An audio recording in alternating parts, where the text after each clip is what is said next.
আসসালামু আলাইকুম। ArcGIS software ব্যবহার করে কিভাবে LULC ম্যাপ তৈরি করা যায় তা আমরা আজকে দেখব। তো আমরা প্রথমে ArcGIS সফটওয়্যারটি ওপেন করে নেব। তো আমরা ArcGIS সফটওয়্যারটি ওপেন করে নিলাম। তো এবার আমরা আমাদের পূর্বে ডাউনলোডকৃত ল্যান্ডস্যাট 8 এর ডাটা আমরা ArcGIS সফটওয়্যার আনব। তো প্রথমে জেনে নেওয়া ভালো যে LULC ম্যাপ তৈরি করতে গেলে আমরা সাধারণত ফলস কালার কম্পোজিট করি।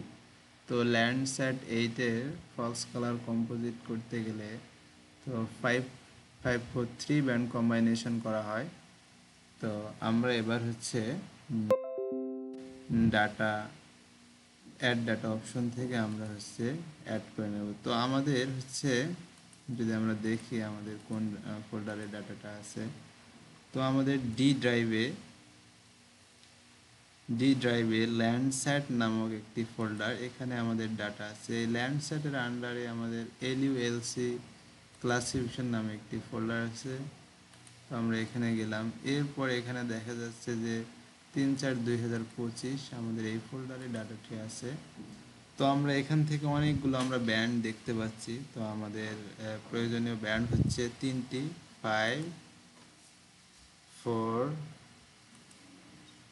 এবং 3 ব্যান্ড আমরা এখান থেকে অ্যাড অপশন থেকে অ্যাড করে নিলাম। তো এবার আমাদের কাজ 3টি ব্যান্ডকে আমাদের কম্পোজিট করা। তো আমরা ব্যান্ডগুলোকে কম্পোজিট বিভিন্নভাবে করতে পারি। তো আমরা এখানে উইন্ডোর নিচে একটি অপশন রয়েছে সার্চ। তো সার্চ থেকে আমরা যদি কম্পোজিট লিখে সার্চ দেই, কম্পোজিট,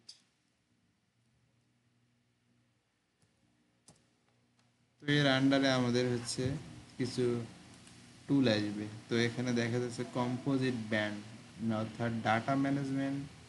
আমরা এটা সহজে খুঁজে পেতে পারি আরেক টুল বক্স থেকে। তো ডাটা ম্যানেজমেন্ট টুলের আন্ডারে এটি আছে।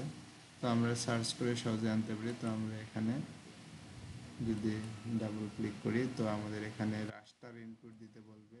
তো আমরা এখান থেকে 5, 5, 4 এবং 3 ব্যান্ড অ্যাড করে নিলাম। আমরা চাইলে এই নামগুলো চেঞ্জ করে নিতে পারি। তো আমরা এবার ওকে করব।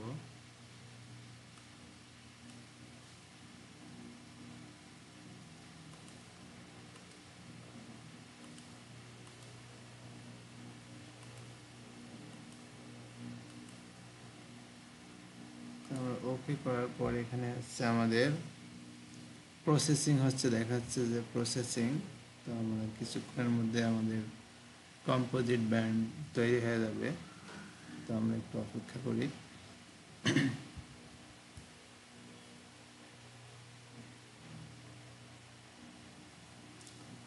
তো আমরা দেখতে পাচ্ছি আমাদের সুন্দর একটি ম্যাপ তৈরি হয়ে গেছে, অর্থাৎ ফলস কালার কম্পোজিট তৈরি হয়ে গেছে। তো ফলস কালার কম্পোজিট আমরা সেটা রিমুভ করে দিতে পারি, এই অপশনগুলো বা এগুলোকে আনচেক করে দিতে আমরা রিমুভ করে দিই। তো দেখা যায় আমাদের ব্যান্ড কম্পোজিশন তৈরি হয়ে গেছে। তো এখানে দেখা যাচ্ছে যে 5 নাম্বার যে ব্যান্ড, এটা দেওয়া আছে রেড চ্যানেলে, এবং 4 নাম্বার ব্যান্ড দেওয়া আছে গ্রিন চ্যানেলে, এবং 3 নাম্বার ব্যান্ড দেওয়া আছে ব্লু চ্যানেলে। তো আমরা এখানে তো দেখতে পাই আমাদের এই 543 ব্যান্ড কম্পোজিশনে সাধারণত লাল, যেগুলো একদম গাঢ় লাল অংশগুলা দেখাচ্ছে, এই গাঢ় লাল অংশগুলো ভেজিটেশন ভেজিটেশন নির্দেশ করে। আর হালকা যেগুলো লাল, ওগুলো কৃষি জমি নির্দেশ করে। কারণ আমরা জানি যখন five five band 5 near infrared. তো নিয়ার ইনফ্রারেডে দেখা যায় যে ভেজিটেশন সব থেকে বেশি আলো রিফ্লেক্ট করে। তো যেহেতু আমরা ব্যান্ড 5 দিয়েছি রেড চ্যানেলে, এই জন্য আমাদের এটি, অর্থাৎ ভেজিটেশন এটাকে আমাদের হচ্ছে লাল দেখাচ্ছে এবং এগ্রিকালচারাল ল্যান্ডগুলো হচ্ছে লাল দেখায়। এছাড়া আমাদের যে হচ্ছে হোয়াইট, একদম হোয়াইট কালার দেখাচ্ছে, এগুলো হচ্ছে ব্যারেন ল্যান্ড, অর্থাৎ পতিত জমি, অর্থাৎ নদীর পাশেই পতিত জমি। আবার আমরা যদি হচ্ছে এইদিকে দেখতে পাই একটু হালকা সাদা অর্থাৎ গ্রে, এই গ্রে কালারগুলোকে হচ্ছে এগুলো হচ্ছে কি বিল্ড আপ এরিয়া অর্থাৎ আরবান স্ট্রাকচার, এগুলো এর নির্দেশ করতেছে। আবার ব্ল্যাক যে অংশগুলো এগুলো হচ্ছে ওয়াটার বডিজ নির্দেশ করে, কারণ ওয়াটার বডিজ সকল ধরনের আলোর শোষণ করে নেয়, যে কোনো ধরনের আলো রিফ্লেক্ট করে নেয়, এজন্য ডার্ক দেখায়। তো আমরা এখন এখান থেকে হচ্ছে কিভাবে একটি হচ্ছে ট্রেনিং ডাটা নিতে পারি এবং তা থেকে ক্লাসিফিকেশন করতে পারি। তো আমরা এখন হচ্ছে এখানে ArcGIS সফটওয়্যার আমাদের ক্লাসিফিকেশন যে টুল বারটি আছে এখানে আমরা দেখতে পাচ্ছি, এখানে ডানে দেয়া আছে ট্রেনিং স্যাম্পল ম্যানেজার। তো আমরা এই ট্রেনিং স্যাম্পল ম্যানেজার যদি ওপেন করি, তাহলে আমরা যে কয়েকটি ক্লাসের হচ্ছে ডাটাগুলো দেখতেছে অর্থাৎ ম্যাপ তৈরি করতেছে, আমরা প্রথম ওই কয়েকটি ক্লাস সিলেক্ট করে নেব। তো আমরা হচ্ছে প্রধানত সিলেক্ট করে নিলাম এগ্রিকালচারাল ল্যান্ড, ভেজিটেশন, আর হচ্ছে ওয়াটার বডিজ এবং আরবান অর্থাৎ বিল্ড আপ এরিয়া এবং ব্যারেন ল্যান্ড আলাদা করব। তো আমরা এখান থেকে এবার স্যাম্পল নেব। তো ট্রেনিং ম্যানেজারের এখানে আমরা দেখতে পাচ্ছি ওপেন হয়েছে। তো আমরা প্রথমে ওয়াটার বডি থেকে স্যাম্পল নেব। তো স্যাম্পল নেওয়ার নানা ধরনের কৌশল রয়েছে। 3x3 পিক্সেল নিলে সব থেকে ভালো হয়।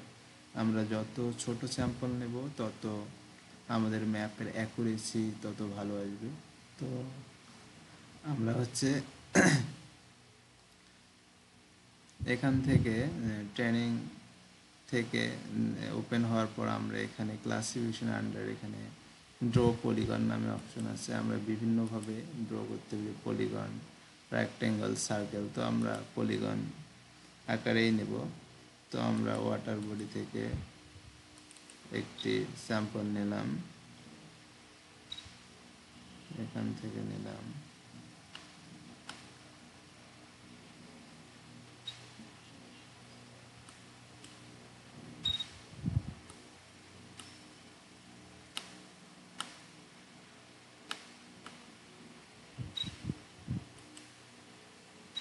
আমরা এখান থেকে স্যাম্পল নেই।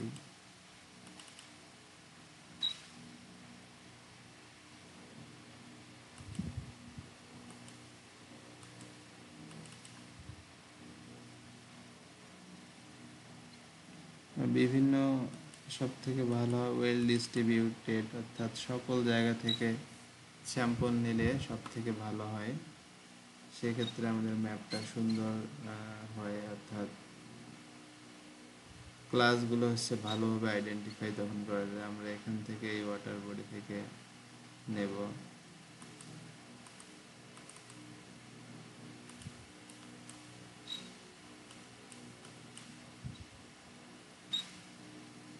আমরা সম্পূর্ণ ম্যাপ জুড়ে এভাবে স্যাম্পল নেব।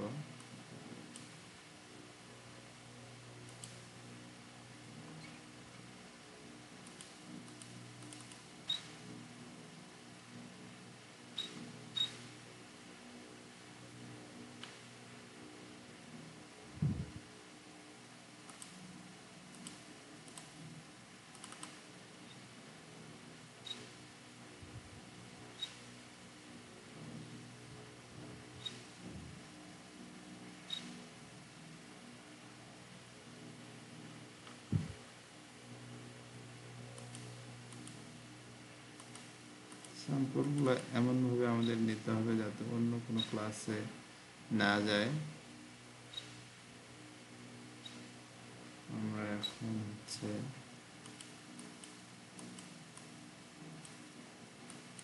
এই দিক থেকে কিছু স্যাম্পল নেওয়ার ট্রাই করি।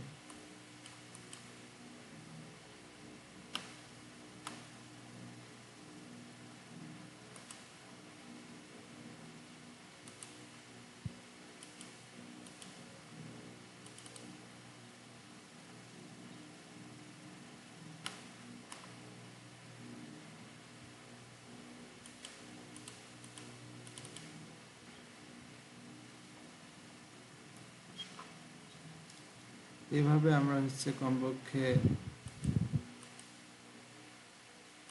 150 স্যাম্পল নেব।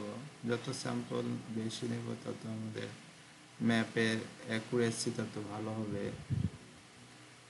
তো আমরা সম্পূর্ণ স্থান জুড়ে প্রত্যেকটি ক্যাটাগরির জন্য আমরা স্যাম্পল নির্বাচন করব। তো আমরা এখান থেকে স্যাম্পল নিয়ে নেই। ওয়াটার বডিজ ছোট ছোট কিছু এখানে পুকুর আছে, এগুলো ওয়াটার বডিজ।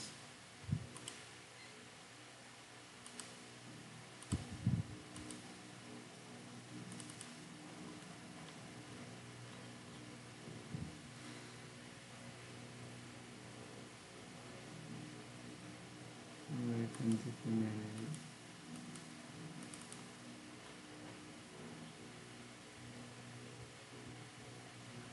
আমরা এই নদীটা থেকে একটু স্যাম্পল নেওয়ার ট্রাই করি।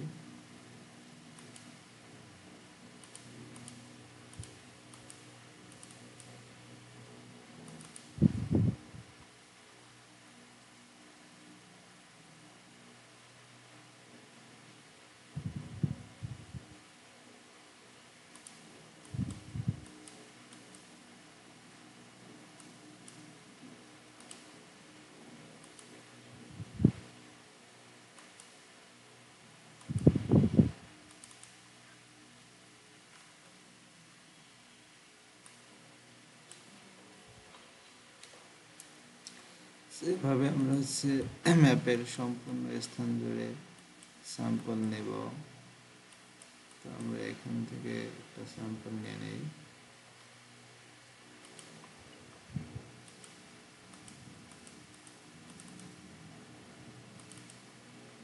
আচ্ছা, আমরা টোটাল 16টা ক্লাস নিয়েছি। তো আমরা এবার ক্লাসগুলোকে মার্জ করব। মার্জ করে আমরা কোন স্যাম্পল নিলাম? আমরা ওয়াটার বডিজের স্যাম্পল নিলাম।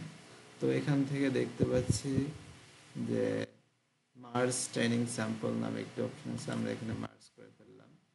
তো মার্জ করার পর আমাদের এখানে কালার হিসেবে আমরা দিলাম যে ব্ল্যাক, আমরা ব্ল্যাক দিয়ে দিলাম। আমাদের ওয়াটার বডির স্যাম্পল নেওয়া হলো। তো এবার আমরা কিছু ভেজিটেশনের স্যাম্পল নেওয়ার ট্রাই করব। তো সেক্ষেত্রে আমরা দেখব যেগুলো গাঢ় লাল সেগুলো ভেজিটেশন, আর হালকা যেগুলো লাল লাল এবং হালকা হালকা অংশ এগুলো আমাদের এগ্রিকালচার, এবং সামান্য যেগুলো বাদামি এগুলো এগ্রিকালচার। তো আমরা এখান থেকে স্যাম্পল নেওয়ার ট্রাই করে দেখে, যেহেতু আমাদের ম্যাপটা অনেক বড় একটি অংশ, তো এই জন্য আমাদের এখানে একটু স্যাম্পল নিতে সমস্যা হয়। তো আমরা দেখতে পারছি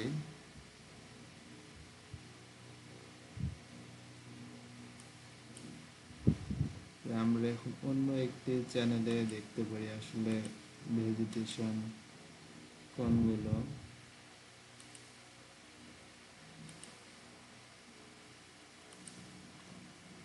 আচ্ছা,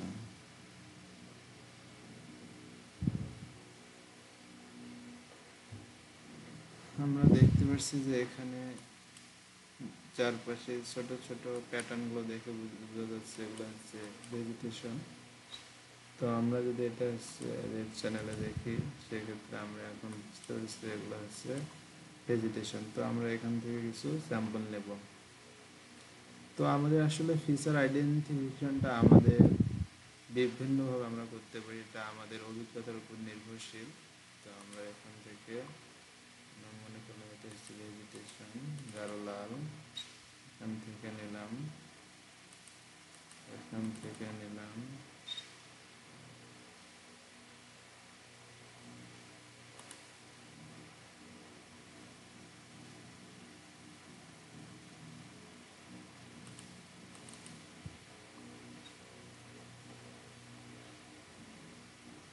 এখান থেকে আমি কিছু নিলাম। তো আমরা ম্যাপের সম্পূর্ণ স্থান জুড়ে নেব, স্যাম্পল নেব।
আসলে ভেজিটেশন এবং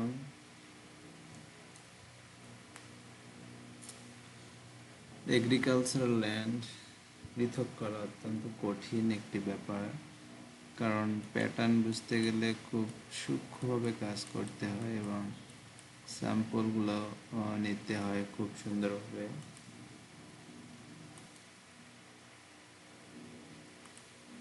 আসলে এখানে ফিচার আইডেন্টিফিকেশন করা অত্যন্ত কঠিন।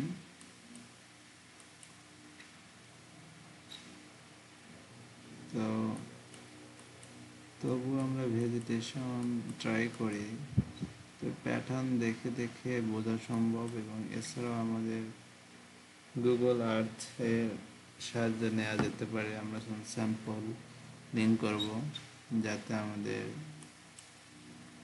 তথ্যগুলো অ্যাকুরেট আসে। তো আমরা যখন প্রথমে করেছিলাম এই ক্লাস 1টি হবে, এখানে ওয়াটার ছিল, ওয়াটার লিখতে ভুলে গেছিলাম, ওয়াটার। আচ্ছা,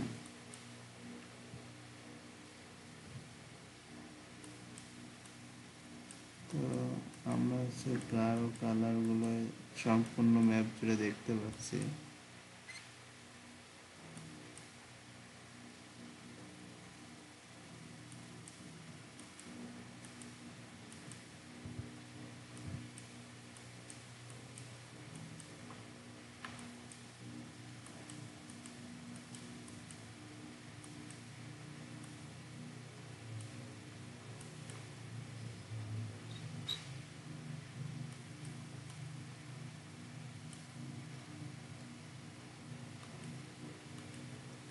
আমাদের এই কালারটা হচ্ছে ভেজিটেশন। আচ্ছা, আমরা এই কালারগুলো আলাদা করে নিই।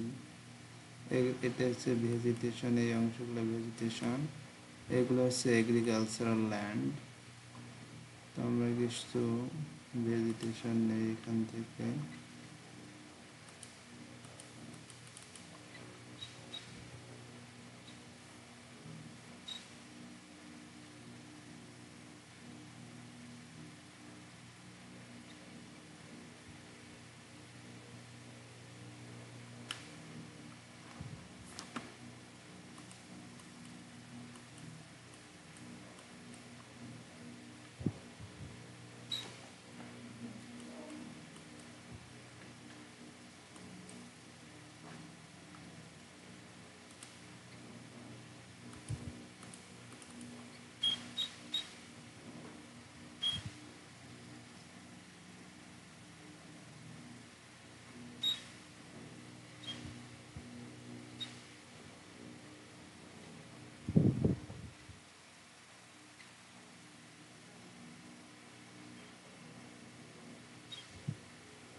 আচ্ছা, আমরা হচ্ছে এবার যে কয়েকটি ক্লাস নিয়েছি, আমরা হচ্ছে এগুলোকে মার্জ করব। এটাকে ভেজিটেশন হিসাবে মার্জ করলাম। তো ভেজিটেশন,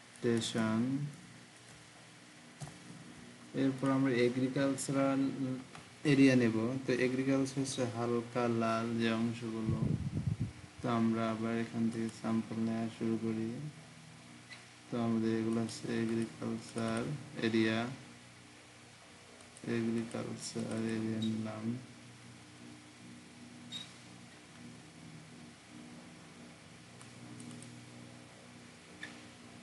আমাদের এই ফিচারটা একটু নিতে সমস্যা হয়েছে, এটা কেটে দিই।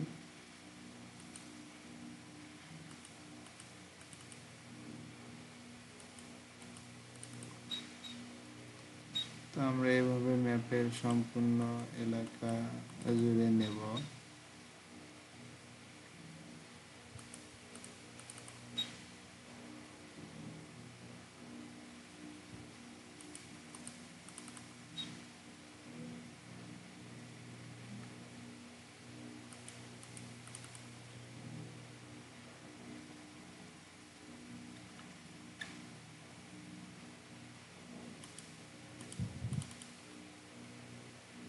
আমরা এগ্রিকালচার এখান থেকে নিলাম।